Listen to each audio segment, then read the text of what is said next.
드디어 예수 그리스도가 우리 가운데 오신 장면입니다. 이 누가복음의 주인공이죠. 의사 누가가 데오빌로 각하에게 전하고 싶은 한 사람, 그 한 사람이 바로 예수님이시고 바로 예수님의 이야기입니다. 주인공의 첫 번째 등장이 누가복음 2장 1절부터 시작합니다. 우리가 주인공을 앞세우기 위해서 누구나 그 장면을 아주 인상 깊게 그렇게 설명할 필요가 있었습니다. 하지만 의사 누가는 우리가 읽은 그 1장에 있는 말씀처럼 자신은 사실과 그리고 내력과 근원만 그렇게 이야기하겠다 이렇게 얘기했습니다. 그런 의미에서 1절의 말씀은 아주 담담하게 예수님의 등장을 설명하고 있는 것처럼 보입니다. 그때 가이사 아구스도의 명령과 수리아 총독 구레네의 명령을 따라 호적 신고를 하는 기간이라고 그것에 대해서 설명하고 있습니다. 내주의 어머니라고 불렸던 마리아도 그 세상의 명령을 따라 그 요셉과 호적 신고를 위해서 베들레헴으로 올라갑니다. 그 시대에 지극히 미천한 자라고 하는 목자들이죠. 그 목자들에게 나타난 주의 사자는 구주, 곧 그리스도의 주가 오셨다라고 하는 기쁜 소식을 전합니다. 그는 다윗의 동네에 강보에 쌓여 구유에 누우신 아기의 모습이 표적이라고 말합니다. 이 구주라고 하는 이 말의 의미는 구세주죠. 이 세상을 구원하는 자입니다. 이 주라고 하는 의미는 대문자, 어떻게 보면은 이 로드라고 해서 하나님을 뜻합니다. 주의 사자는 세상을 구원하고 하나님의 아들이신 그리스도가 지극히 작은 자의 표적이라고 우리에게 말씀하고 있습니다. 구원자 곧 하나님 예수는 베들레헴이라는 가장 작은 도시, 그 안에 나그네이고 그리고 보자기에 쌓여 있고 그리고 짐승의 밥통이라고 하는 여물통 그 구유에 누워 있고 누군가의 도움 없이는 하루도 살 수 없는 가장 미약한 아기의 모습으로 우리 가운데 오셨다고 말씀하고 있습니다.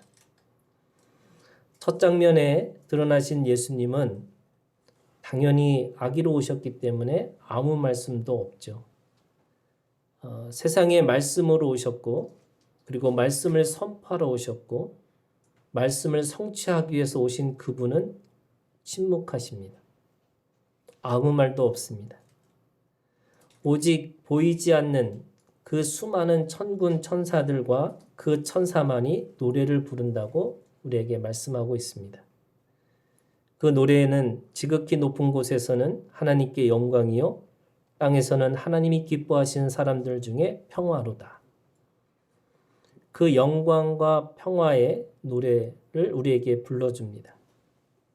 주님만이 오직 구주이시고 그분이 우리에게 주가 되셔서 그분을 통한 영광과 평화를 이룰 수 있다고 하늘이 우리에게 말씀하고 있는 겁니다.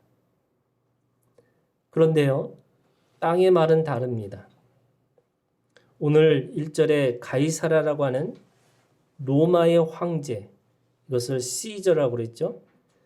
그 힘과 평화로 노래를 부르고 있는 겁니다. 그 하수인 총독 구레네의 힘과 평화를 명령합니다. 누가가 그 시대의 상황을 사실대로 기록한 것이지만 그 기록 안에는 근본적인 이유가 있었습니다.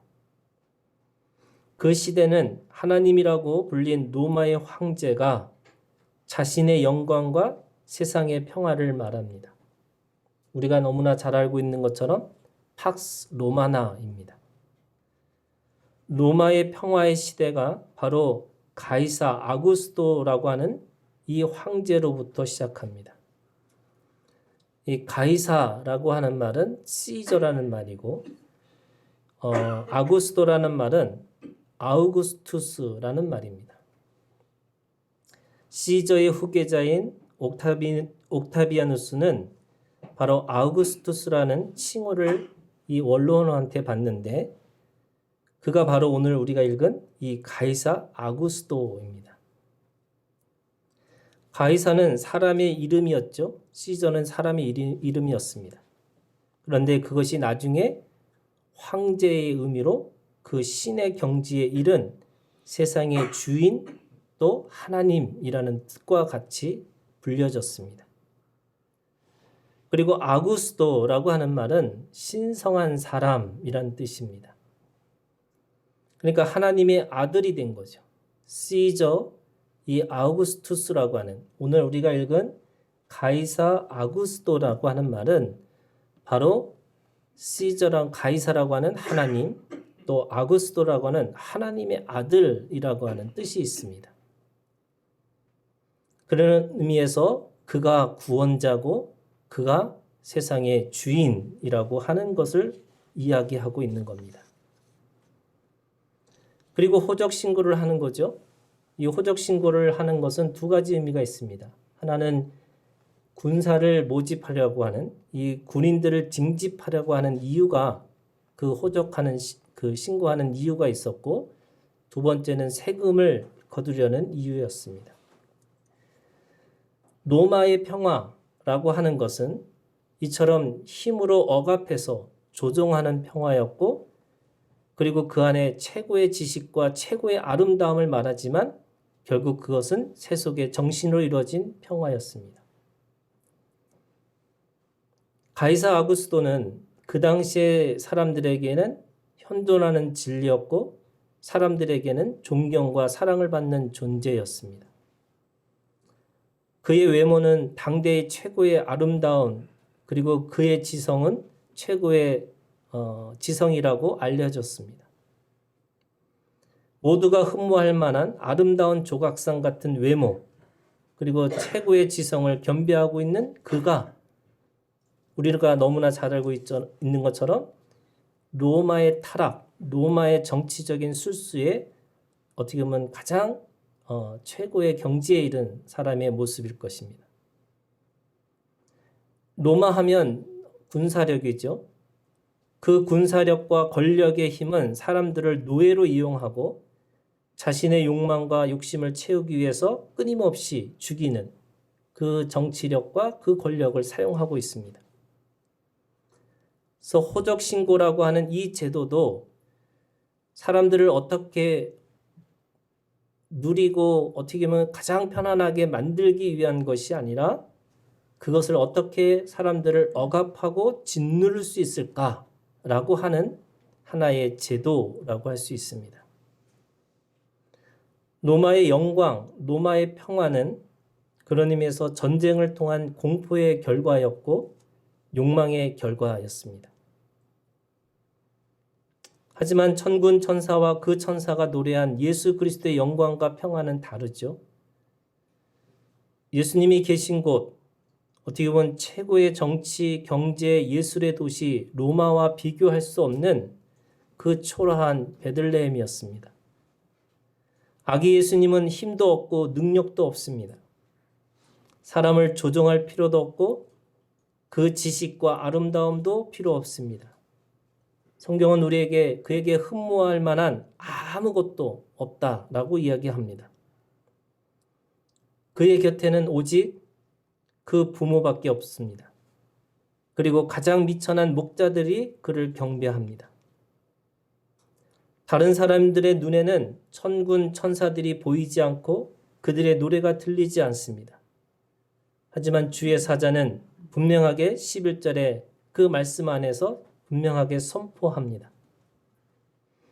천사가 이르되 무서워하지 말라. 보라 내가 온 백성에게 미칠 큰 기쁨의 좋은 소식을 너에게 전하노라.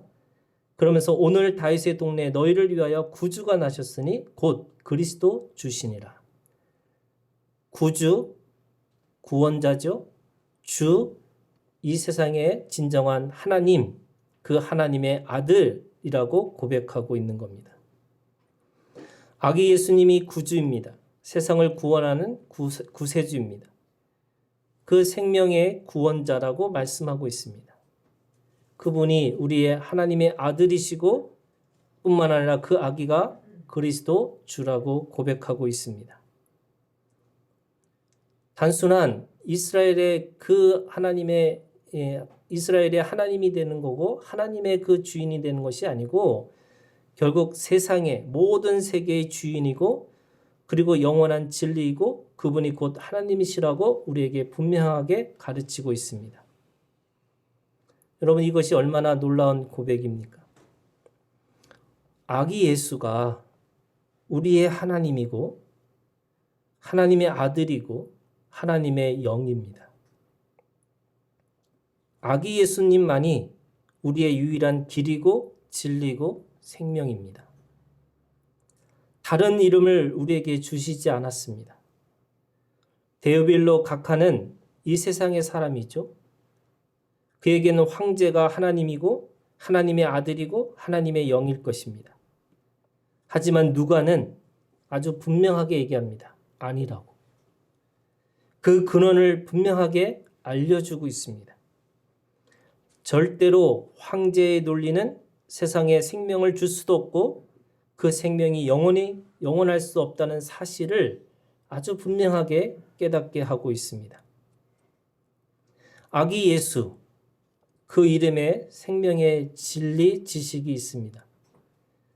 여러분, 그 아기는 베들레헴에서 강보에 쌓여서 구유에 누워 있다고 말씀하고 있습니다. 그런 의미에서 첫 번째, 그 안에, 그 아기 예수라고 하는 그 안에 그 생명의 지식이 우리한테 있는데, 첫 번째가 아기 예수님은 자신의 욕망을 위해서 먹는 존재가 아니고 자신을 기꺼이 내어주시는 먹히는 존재로 우리 가운데 오셨다는 진리 지식입니다. 생명의 밥이 되고 떡이 되고 음식이 되셨습니다. 아기 예수님은 생명의 떡으로 우리에게 오셔서 우리를 위해서 먹히셨습니다. 세상의 황제의 논리에 먹히셨고 주님을 부인하는 모든 사람들을 위해서 자신의 몸을 기꺼이 내어주셨습니다. 로마의 정복이 잠깐 세상에서 승리한 것처럼 보였지만 그 승리는 일시적이고 임시적인 승리였습니다.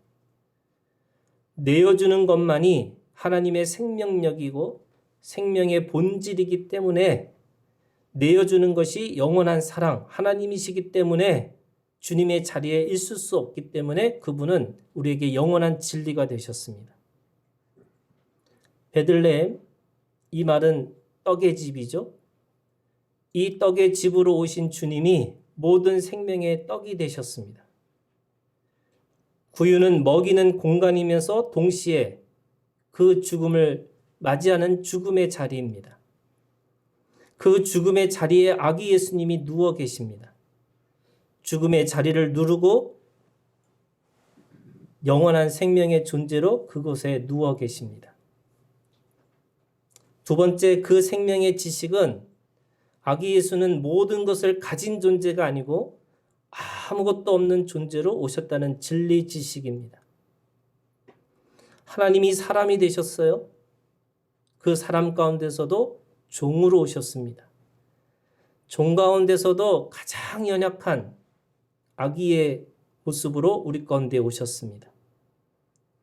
모든 민족의 사람들을 구원하시기 위해서 주님은 지극히 작은 자의 삶으로 우리 가운데 들어오셨습니다. 주의 사자가 목자들에게 알려진 구주와 주의 표적은 세 가지인데 그 세 가지가 다윗의 동네라고 하는 베들레헴이었고 그리고 그 동물의 먹이를 모으는 그 구유고 그리고 강보에 쌓인 아기입니다. 목자들은 이 세 가지로 주님을 찾았죠. 아무리 베들레헴이 작은 도시라고 할지라도 그것을 찾아내는 것은 기적이었고 신비입니다. 수많은 작은 것들을 보고서야 주님을 찾을 수 있을 것이라고 말씀하고 있는 겁니다. 강보는 작은 천 조각을 얘기합니다. 또한 이 원어로 가면 그것이 붕대와 같은 의미도 있습니다. 가장 작은 도시 베들레헴에서 벌거벗은 아기 몸으로 작은 천에 둘러싸여서 구유에 누워 계십니다. 그러면서 누가는 7절에 그곳에 누워있는 이유가 여관이 있을 곳이 없기 때문이라고 기록하고 있는데 그 여관이라는 말 자체가 방이라는 원어입니다. 자기 스스로 자기가 기꺼이 거할 수 있는 그 공간조차도 없는 그분이 바로 우리에게 생명이라고 말씀하고 있는 겁니다. 사람들은 힘과 능력을 가지고 있어야지만 사람들은 그 영광과 평화를 이룰 수 있다고 착각합니다.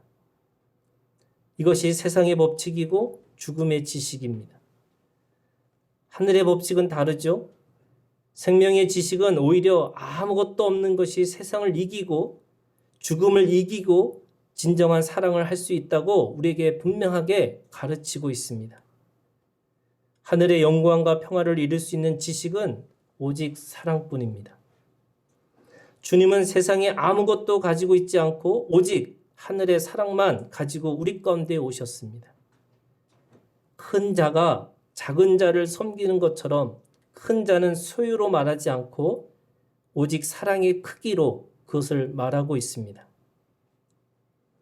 세 번째 생명의 지식은 창과 방패로 생명을 지켜내는 것이 아니고 부모의 사랑으로만이 그 생명을 보존할 수 있다고 하는 진리 지식을 우리에게 가르치고 있습니다. 여기에 진정한 사랑의 불, 그리고 꺼지지 않는 불, 그 사랑의 불이 우리 가운데 있다고 말씀하는데 그것이 부모의 사랑입니다. 어느 것도 그 생명을 보존할 수 없습니다. 어린아기를 돌보듯이 다루지 않으면 그 생명은 하루도 살 수가 없습니다. 그것이 생명 지식입니다. 이 생명 지식을 깨닫는 자만이 내어주면서 소유하지 않고 사랑할 뿐입니다. 그러나 여러분 우리가 너무나 잘 알잖아요. 육신의 부모는 당연히 한계가 있습니다. 그래서 오직 하나님 아버지만이 우리의 생명을 영원히 보존할 수 있다고 우리는 믿어야 될 것입니다. 이 믿음으로 살아야지 하나님의 생명을 영광과 평화로 누리고 살 수 있다고 우리에게 말씀하고 있습니다. 우리는 그 생명의 근원으로부터 보호받지 않으면 하루도 우리가 살 수 없는 그 생명의 지식을 우리가 소유해야 될 것입니다. 그렇기 때문에 오늘 이 본문의 말씀에서 요셉과 마리아의 신앙을 우리는 분명하게 알아차려야 합니다. 이 본문에서 가장 이해하기 힘든 말씀이 5절입니다. 5절 말씀을 보시면 그 약혼한 마리아와 함께 호적하러 올라가니 마리아가 이미 잉태하였더라. 사실은 결혼한 사이도 아닌데 약혼한 사이예요. 이 유대법에 의하면 약혼한 사이에서는 서로 같이 만날 수가 없답니다. 근데 만나서 함께 베들레헴으로 함께 올라갑니다. 질문인 거죠. 첫 번째 질문은 결혼한 사이도 아닌데 마리아는 왜 함께 갔을까? 이 성경학자들은 분명히 그렇게 함께 있을 수 없는 그런 관계인데 이것이 이해가 되지 않는다는 겁니다. 그러나 마태복음 1장 24절의 말씀을 보면 요셉이 잠에서 깨어 일어나 주의 사제의 분부대로 행하여 그의 아내를 데려왔다. 이렇게 표현되어 있습니다. 요셉의 믿음은 그 말씀, 천사의 말을 듣고 순종하는 믿음이 있었습니다. 그는 말씀을 듣고 순종합니다. 비록 황제의 명령을 거부하거나 세상에서 무기력하게 보이는 평범한 한 사람처럼 보였지만 요셉은 그 믿음의 분량대로 자신이 들은 대로 그렇게 순종한 그 믿음의 행동이 있었습니다.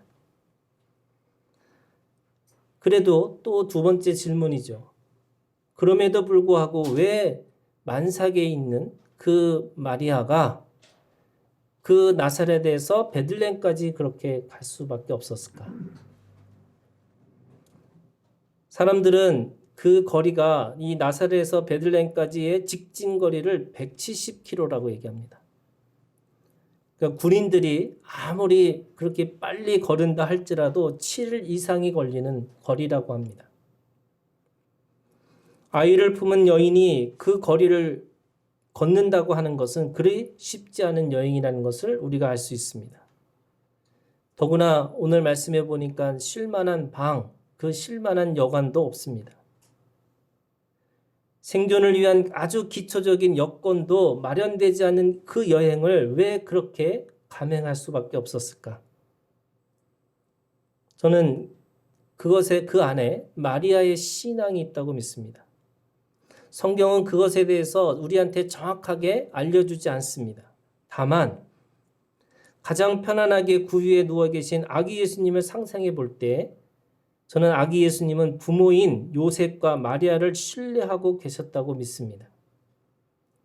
자신의 몸을 위탁하는 부모를 향한 그 아기의 믿음, 어떻게 보면 요셉과 마리아의 믿음을 통해서 그 예수님은 우리 가운데 오셨다고 말씀하고 있는 겁니다. 그러면 왜 마리아가 그 길을 나섰을까? 저는 구약의 약속의 말씀을 믿었기 때문에 그 마리아는 그 안에서 베들레헴을 갈 수밖에 없는 자신의 숙명, 자신의 말씀의 운명을 그렇게 분명하게 알고 있었다고 믿습니다. 마리아는 엘리사벳에게 내 주의 어머니라는 고백을 듣습니다. 그리고 그가 노래하죠. 하나님의 긍휼과 하나님의 능력을 노래합니다. 그리고 석 달 동안 그 엘리사벳과 같이 함께 지냅니다. 그러면서 어떻게 보면 구약의 약속, 이게 미가서 5장 2절의 말씀을 묵상하지 않았을까? 그 미가서 5장 2절에 있는 말씀이 베들레헴 에브라다야 너는 유대 족속 중에 작을지라도 이스라엘을 다스리는 자가 내게로 나올 것이라 그의 근본은 상고의 영원에 있느니라. 저는 그것이 마리아의 신앙이 아닐까라는 거예요. 말씀을 이루기 위해서 입으로 아멘 했습니다. 그런데 이제 그 몸을 이루기 위해서 말씀을 추적하는 믿음의 행동을 그렇게 마리아는 그 몸으로 그 베들레헴까지 걸어간 것입니다. 마리아의 신앙은 말씀을 아멘하고 그 몸으로 반드시 이루기 위해서 말씀을 추적하는 믿음이었습니다. 이 신앙으로만 우리는 주님의 영광과 평화를 누릴 수 있다고 우리에게 가르치고 있는 것입니다. 오늘 말씀의 주제가 11절입니다. 오늘 11절의 이 말씀이 그리스도 주시니라 라고 하는 이 주제가 오늘 우리에게 분명하게 고백되어지기를 주님의 이름으로 축복합니다. 우리에게 세상을 구하는 구세주와 세상의 주인인 주님이 누구입니까? 세상의 황제의 논리를 뚫고 하늘의 영원한 생명의 진리로 산다는 것이 무엇입니까? 우리는 아기 예수님으로 세상을 이깁니다. 그것이 복음입니다. 하나님을 경외함으로 그 죄악과 불의와 악을 내려놓고 아기 예수님을 경배해야 영원한 생명을 얻을 수 있다라고 우리에게 말씀하고 있는 겁니다. 그리스도가 구원자고 하나님인 것을 어떻게 알아볼 수 있어요? 그 목자들에게 얘기합니다. 3가지 표적을 따라서 찾으라고요. 그것이 베들레헴이었고 구유였고 아기였습니다.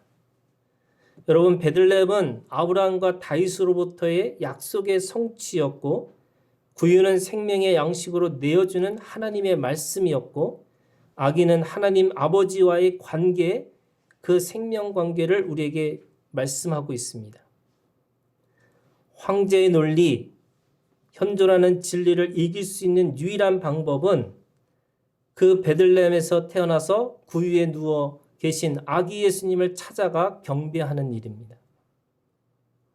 오늘 그 경배의 모습을 예언한 말씀이 시편 2편 그 12절에 있는 말씀입니다. 시편 2편 12절에 있는 말씀에 뭐라고 얘기하냐면 그의 아들에게 입맞추라 이렇게 얘기했습니다. 그에게 가서 경배하는 거예요. 그 경배하는 자만이 진정한 평화와 진정한 영광을 누리고 살 수 있다라고 말씀하고 있습니다. 그런데 그 아들에게 입맞추는 자들이 누굽니까? 10절에 보세요. 그들은 군왕들입니다. 그리고 재판관들입니다. 군왕들아, 재판관들아. 그런데 1절부터 보면 그들은 그 단순한 군왕과 그 재판관들이 아니고 뭐라고 얘기하냐면 이방 나라들이라고 그러고 민족들이라고 얘기합니다. 2절에 보니까 군왕들과 관원들이라고 얘기합니다. 이방 나라들, 민족들, 군왕들, 관원들 다 뭐예요? 집단이고 무리고 그리고 그들은 하나의 힘입니다. 그런데 그 힘을 가지고 있는 그 모든 사람들에게 뭐라고 얘기하면 한 사람, 그의 아들에게 입맞추라고 말씀하고 있습니다. 저는 그것이 오늘 이 말씀 속에서 계속 세상의 황제의 논리와 영원한 진리, 생명의 논리, 진리가 계속 그 안에서 부딪히고 있다고 우리에게 가르치고 있는 겁니다. 황제의 논리는 뭐라고 얘기해요? 오늘 그 1절에 보니까 그들은 분노하고 헛된 일을 꾸미고 2절에 보니까 그들은 꾀하여 그 기름 부은 자를 대적하고 있다는 겁니다. 왜요? 그들은 그 생명의 지식을 원하지 않습니다. 그들은 그냥 그렇게 세상의 논리를 가지고 황제의 논리를 가지고 함께 모여서 어떻게 보면 가장 미약하고 가장 지극히 작은 자들을 향해서 비웃고 있습니다. 어떻게 보면 세상 그렇게 살 수 없다고. 그런데 하늘에서 4절에 보니까 하늘에 계신 이가 웃으셨습니다. 그리고 주께서 그들을 비웃으시도다. 비웃었습니다. 하나님은 웃고 계시고 비웃고 계십니다. 왜? 그들은 그것이 정말로 영원히 살 것처럼 보였지만 그것은 한낱 신기로와 같은 그 인생과 같은 그 모습이었습니다. 오직 한 사람, 기름 부음 받은 자, 하나님을 아버지라고 믿는 자만이 그 모든 것을 이길 수 있다고 말씀하고 있습니다. 그래서 7절에 있는 말씀이 나와요. 시편 2편 7절에 내가 여호와의 명령을 전하노라 여호와께서 내게 이르시되 너는 내 아들이라 오늘 내가 너를 낳았도다. 하나님의 명령은 어떻게든지 그 사람을 찍어 눌러서 그 사람의 것들을 다 빼앗는 명령이 아니라 하나님의 명령은 너는 내 아들이고 오늘 내가 너를 낳았다라고 하는 그 부모의 마음이고 사랑의 명령이고 그래서 함께 그것을 만들어가는 하나님의 생명의 이야기를 우리에게 전해주고 있습니다. 그리고 그에게 유업을 주시는데 9절에 보세요. 그것이 그 유업 가운데 그들의 논리와 그것의 것을 진리를 깨트릴 수 있는 철장. 이 철장이라는 것은 어떻게 보면 쇠 막대기입니다. 그 철장을 가지고 그들의 그 생각과 그 가치관을 깨트릴 거고 질그릇과 같이 부수리라고 얘기합니다. 근데 그 철장이 사실은 그것이 무엇일까? 예레미야 23장 29절 여호와의 말씀이니라 내 말이 불같지 아니하냐 바위를 쳐서 부서뜨리는 방망이 같지 아니하냐. 하나님의 말씀입니다. 그 말씀이 생명의 본질이고 생명의 관계이고 생명의 섬김이라고 우리에게 말씀하고 있습니다. 우리가 세상의 논리를 이길 수 있는 유일한 길은 뭐예요? 그 생명을 말하는 것입니다. 주님은 그 본질과 그 생명의 관계와 생명의 섬김으로 우리 건데 오셨다고 말씀하고 있습니다. 주님을 찾는 것, 진리를 찾는 것, 영원한 진리를 우리가 찾아서 올라가는 것, 그 경배하기 위해서 우리는 오늘 우리가 가지고 있는 두 가지, 오늘 이 시편에서 우리에게 그것을 말하고 있는데 입맞추기 위해서 10절에 있는 말씀에 너희는 지혜를 얻으며 그리고 너희는 교훈을 받을지어다 이렇게 얘기하고 있습니다. 지혜를 얻고 교훈을 받는 거예요. 이게 조금 다릅니다. 지혜는 얻는 것이고 교훈은 받아요. 과거의 정보를 모으는 것을 교훈이라고 합니다. 그 교훈을 가지고 현재를 사는 것을 명철이라고 하고 그 명철로 미래를 준비하는 것을 지혜라고 합니다. 그래서 교훈과 명철과 지혜죠. 근데 오늘 두 가지를 하라는 겁니다. 지혜를 얻어야 하고 교훈을 받으라고 얘기합니다. 그런 의미에서 오늘 우리가 그렇게 산다는 것, 생명의 진리로 산다는 것, 그것은 지혜를 얻어야 되는 건데 그 지혜가 뭡니까? 지극히 작은 자의 마음으로 우리는 재림하실 주님을 준비하고 있는 거예요. 그래서 우리의 믿음은 지극히 작은 자의 믿음을 가지고 살아가는 겁니다. 더 커지고 더 많이 가지고 이런 것이 아니고 가지고 있는 것을 어떻게 나누고 베풀고 섬기고 살 것인가.